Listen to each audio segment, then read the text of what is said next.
Kyle, anak, uuwi yung mga kapatid mo. Talaga, Nay. Tagal kong hinintay ito. Grabe. Akala ko nakalimutan na nila tayo kasi successful na sila eh. Miss ko na sila. Tagal na din nung last na pumunta sila dito. O sige na anak, hintayin mo sila sa labas ha. Maghahanda lang ako ng kakainin natin mamaya.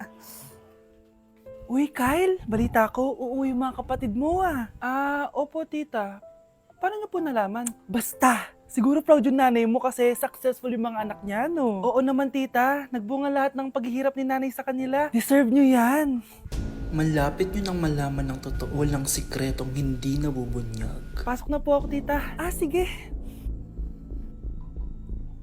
Hello, Nay! Nandito na yung anak mong doktor all the way from New York! Hi, Nay! Nandito na yung anak mong teacher all the way from Central Elementary School! Hello, Nay! Nandito na yung anak mong engineer! Naiyak naman ako. Nakumpleto din kayo magkakapatid. Sana nakikita to ng tatay niyo. Masaya ako na nandito kayo, ate, kuya. Sana maging successful din ako na kagaya niyo. O siya na, kumain na kayo ha. Galing pa kayo sa malalayo eh. Wow naman, Mare. Bigatin na yung mga anak mo. Saya-saya. Oo naman, Mare. Ilang taon din akong kumayod para mapagtapos lang sila. Pero worth it naman, di ba? Teka, Mare, para mas masaya, may kailangan kang malaman. Oh, eto. Ha? Ano to, Mare?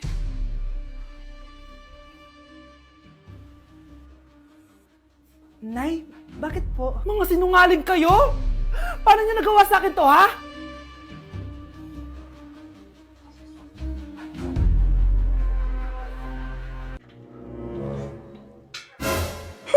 At umuwi ka pang bata ka, anong oras no? Di ba sabi kasi bawal gabihan, ha?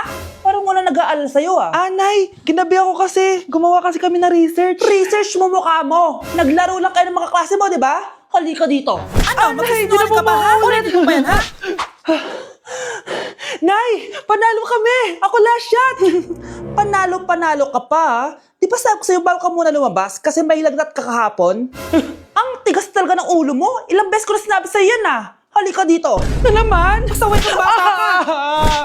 Aray, Nay, masakit na nga yung katawan ko sa basketball eh. Ayan, ang kulit mo kasi. Sige na nga, punta ka dito. Oh, lagyan na lang natin yan ng Tiger Balm plaster para mabawasan ng sakit, ha? Sige po, Nay.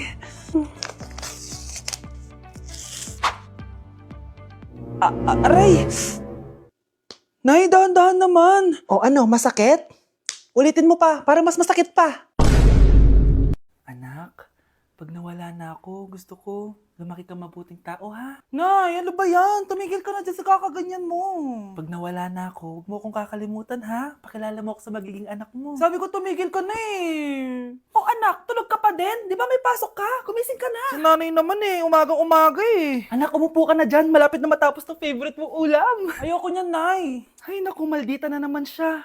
Oh anak, tapos na to favorite mo lasagna. Kumain ka na. Bakit ka pa nagluto niyan? Ayoko nga niyan, di ba? Wala akong gana. Anak, anong oras na oh? Matulog ka na, ha? Hindi, Nay. Magpupuyat ako. Ano ba, anak? Bakit ka ba ganyan sa akin, ha? Magpupuyat ako! Kasi miss na kita, Nay. Miss na kita, Nay. Happy Mother's Day, Nay. Anak, bumili ka nga ng paminta kila Aling Bebang. Isa lang, ha? Sige po, Nay.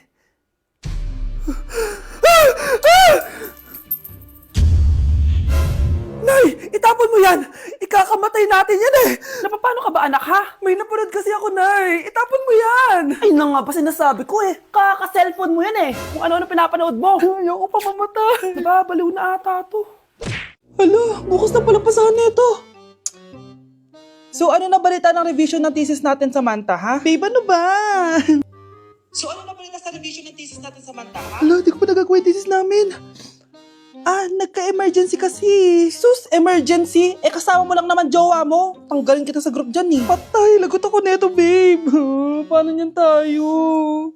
Mga bes, huwag kayong mag-away-away, ha? Kumalma kayo. Sabayin niyo muna ako, ha? Jopay. Kumusta ka na?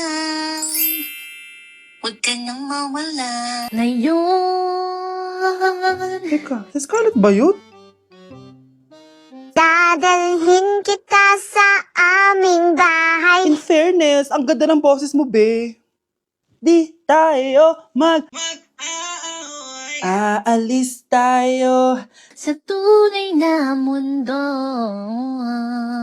O, diba? Kumalma rin kayo. Ang fun kasi magkanta-kanta dito sa bus. Tapos, nakakaaliw pa yung mga filters. Buti na lang talaga, magaganda yung mga boses natin, mga bae. Truly! Wala pang ginawa sa Scarlett, oh. Ikaw, Scarlett! Nasaan yung RRS mo, ha?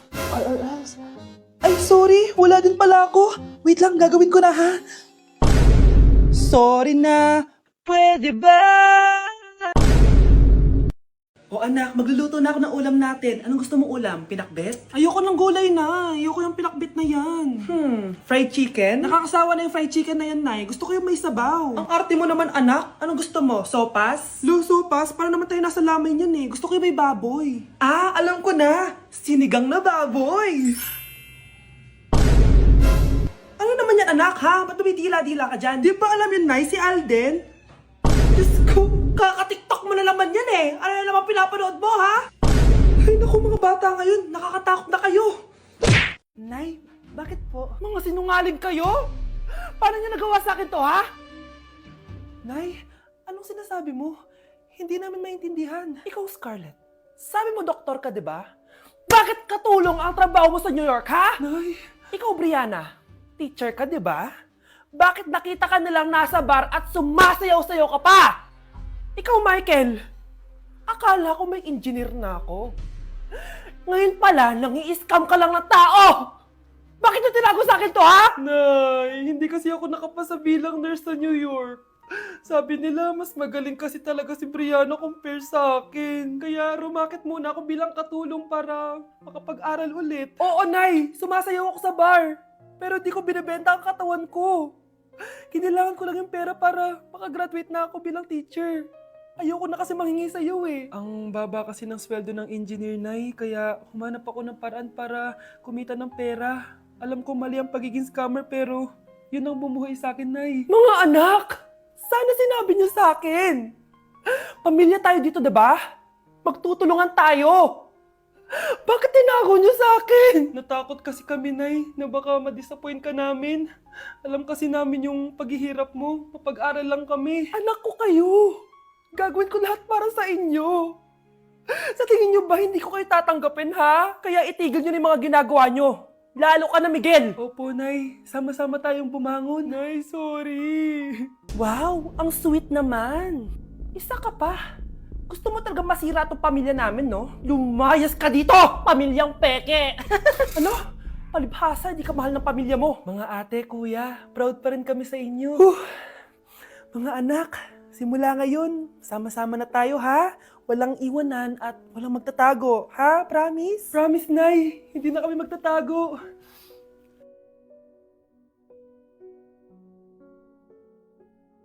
Decote, viciado em vela descer, descer, descer, viciado em vela descer,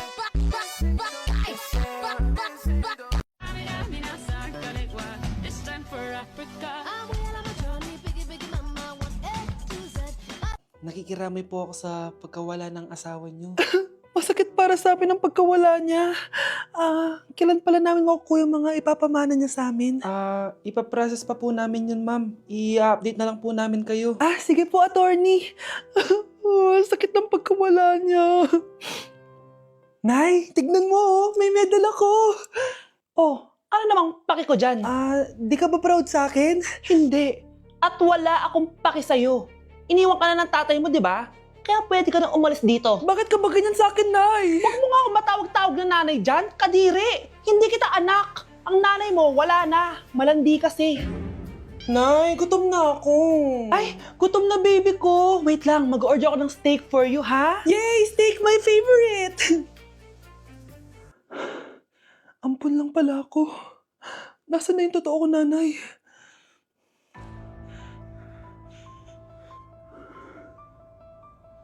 Tulog sila.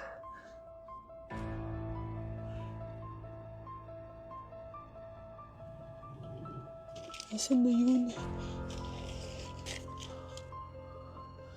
Ito ba si nanay? Ay! Sino ba ito tumatawag na to? Muntik na yun. Attorney? Hello ma'am, may update na po sa ipapamana ng namatay niyo pong asawa. Sige. Punta ka dito sa bahay. Sa wakas, ito na yung araw na pinakahihintay ko. ikaw, pag dumating dito si attorney, magtago ka. Hindi niya pwedeng malaman na may isa pang anak ang asawa ko. Ah, sige po. Ma'am, nakuha na po namin yung last will and testament ng asawa niyo. Ang nakasulat po dito ay, ang 50% ng kayamanan niya ay mapupunta po sa inyo. Ha? Mali ata yan, attorney. Dapat 100% ang mapupuntang kayamanan niya sa amin. Kami lang ang pamilya niya eh. Bali ma'am, ang nakasulat po kasi dito ay ang isang 50% po ay mapupunta sa isa niyang anak. Ano? Baka yan yung isa naming anak na nawala? Oo, sa amin na lang yan. Ako ang isa pang anak ni Ramon.